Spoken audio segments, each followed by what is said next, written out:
Ok, me revoilà. Donc je vous propose une nouvelle capsule pédagogique en vidéo pour vous montrer, une fois que vous avez créé une capsule justement avec Number Screenshot, comment vous pouvez télécharger cette vidéo et la partager. Quand vous avez immédiatement après que vous ayez cliqué sur le bouton rouge là pour éteindre la vidéo, c'est un écran comme ça qui s'affiche sur Google Chrome.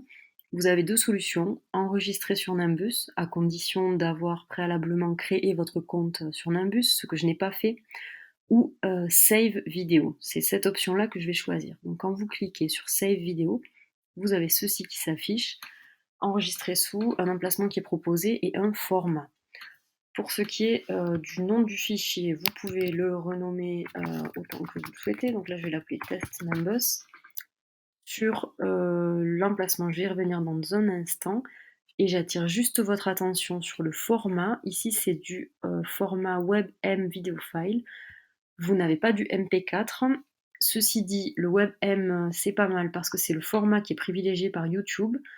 Donc si vous avez une chaîne YouTube ou que vous allez créer une chaîne YouTube, c'est très pratique parce que c'est automatiquement reconnu. J'ai testé, après avoir envoyé le fichier sur mes différents appareils, le smartphone Android le reconnaît automatiquement, ce format WebM, et l'ouvre sans difficulté.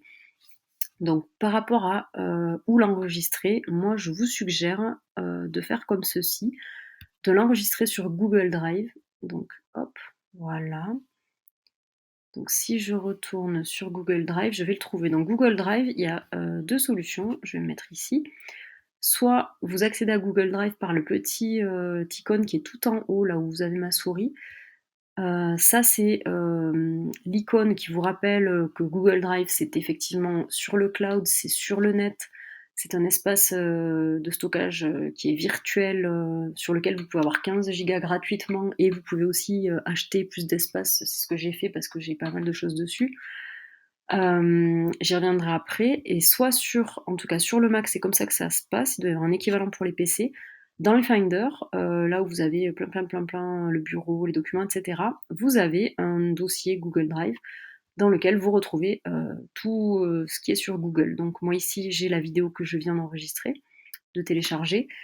L'intérêt de Google Drive, c'est de retrouver tout ce qui est, tous les fichiers que vous avez stockés sur le Google Drive, où que vous soyez dans le monde et quel que soit l'appareil sur lequel vous vous connectez, que ce soit votre propre ordinateur ou un ordinateur dans un cybercafé ou le smartphone d'un ami.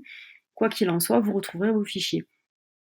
L'autre intérêt, c'est que ça se synchronise automatiquement avec tous vos appareils. Donc à chaque fois que vous synchronisez votre ordinateur, votre smartphone, etc., toutes les modifications que vous avez fait sur vos fichiers, que vous en ayez ajouté, supprimé, ça va se synchroniser et s'actualiser automatiquement. Donc c'est quand même très pratique.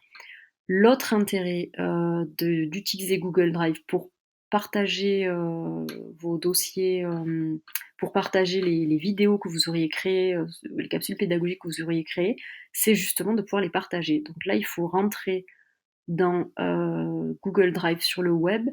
Google Drive sur votre ordi, Google Drive sur le web, c'est la même chose, c'est juste que vous n'y accédez pas depuis le même endroit. Donc là, quand on rentre sur le web, ça se présente comme ça. Donc ici, vous retrouvez les différentes vidéos qu'il y a sur mon Google Drive. Donc mettons celle-ci, la dernière que j'ai téléchargée. Vous allez dessus, vous cliquez droit. Et là, vous aurez cette petite fenêtre qui s'ouvre. Vous allez sur Partager.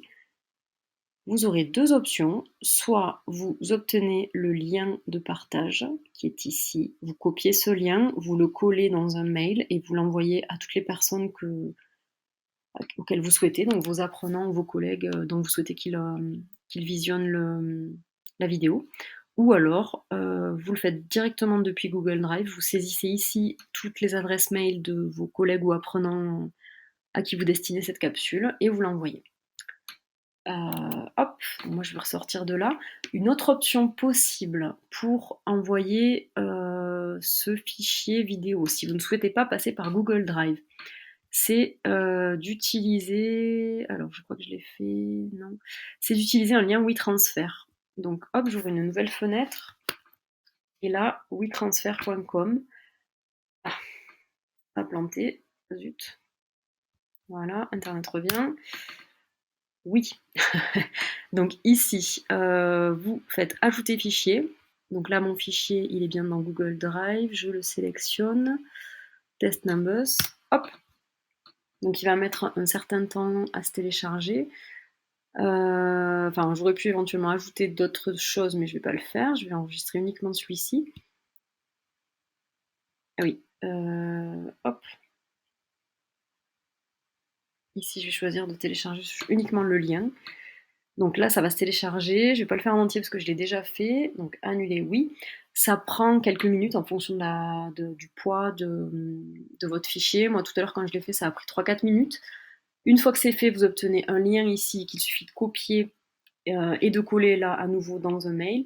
L'autre option étant ici de choisir email. Et dans ce cas-là, vous n'obtenez pas un lien, mais vous rentrez tous les mails des collègues ou apprenants auxquels vous souhaitez envoyer votre fichier, et eux, ils reçoivent dans leur boîte mail, dans tous les cas, le lien sur lequel ils doivent cliquer pour pouvoir télécharger votre vidéo. Donc ça, c'est l'autre moyen pour envoyer le fichier. Là, dans la mesure où le fichier était lourd, mais pas trop lourd non plus, j'ai testé, ça fonctionne. Vous pouvez zipper ou compresser le fichier. Donc sur un Mac, ça se présente comme ça, clic droit, compresser. Une fois que vous faites ça, hop là, vous obtenez un fichier .zip. Et donc ce fichier .zip, j'ai pu l'envoyer sans difficulté par mail. Alors sans difficulté, mais pas sans durée, ça a pris un bon quart d'heure pour arriver. Mais ceci dit, ça a fonctionné. Donc c'est une option possible pour pouvoir envoyer votre fichier. Voilà, j'espère que c'était suffisamment clair et que maintenant vous vous sentez en capacité non seulement de créer des tutoriels ou des capsules pédagogiques vidéo, mais aussi de pouvoir les partager avec vos apprenants ou avec vos collègues. Et à bientôt.